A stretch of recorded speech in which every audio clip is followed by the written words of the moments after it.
மச்சான், பைபிள்ல லாசர் அந்த பணக்காரன் 2 பேரோட கதை உனக்கு தெரியும்ல. அதுல பணக்காரன் எந்த தப்புமே செய்யலையேடா. அவன் பாட்டுன்னு அவன் வாழ்க்கைய ஜாலியா வாழ்ந்துட்டு போறான். ஏன் ஜாலியா வாழக்கூடாதா? அது தப்பா என்ன? பரவாயில்லையே, ரொம்ப ஆழமான கேள்விலாம் கேட்குற.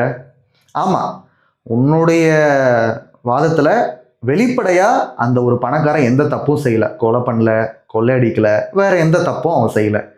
ஆனா அவனுக்கு பக்கத்திலே இருந்த கஷ்டப்பட்டுட்டு இருந்த லாசரை அவன் கவனிக்கவே இல்லை. இதுதான் ஒரு மிகப்பெரிய தப்பா இருக்கு. ஏன்னா கடவுள் அந்த ஒரு செல்வந்தருக்கு அந்த ஒரு செல்வத்தை கொடுத்துருக்காரு, ஒரு வாய்ப்பா கொடுத்துருக்காரு. அந்த செல்வத்தை அவன் மட்டுமே அனுபவிச்சுட்டு இருந்திருக்கான், மற்றவங்களுக்கு பகிர்ந்து கொடுக்கல. இங்க இதை தான் கடவுள் மேற்கோள் காட்டி இந்த ஒரு கதையில சொல்றாரு.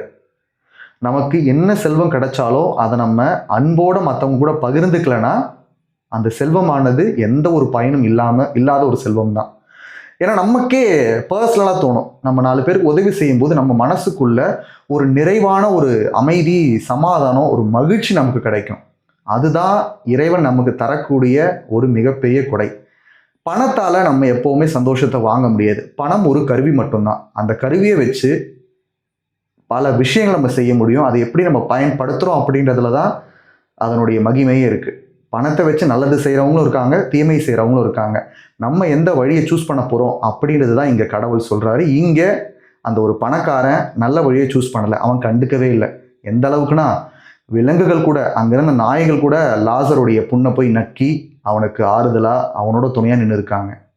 விலங்குகள் கூட அவனுக்கு கருணை காட்டியிருக்கு, ஆனால் மனுஷன் காட்டலை. ரொம்ப வேதனையோட தான் கடவுள் இதை சொல்லி கடைசியில ஆபிரகாம் மடியில லாசருக்கு தான் ஒரு இளைப்பாறுதல் கிடைக்குது அப்படின்றத கடவுள் சொல்லி முடிக்கிறாரு. ஏன்னா யூதர்களுக்கு ஆபிரகாம் மடியில போய் உட்காரணும், அவர் மடியில போய் இளைப்பாறணும்.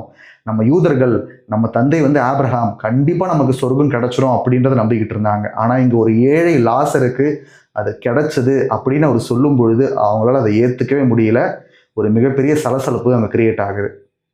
கடவுள் நம்ம வாழ்க்கையிலையும் பல வகையில் நமக்கு நிறைய வாய்ப்புகளை கொடுத்துருக்கலாம். அதை நம்ம எப்படி பயன்படுத்திக்கிறோம் அப்படின்றதுல தான் நமக்கான ஆசீர்வாதம் என்பது இருக்குது. இன்னொரு விஷயம் சொல்லிக்கிறேன், கடவுள் இன்னொரு மறை உண்மையை இங்கே வெளிப்படுத்துகிறார்.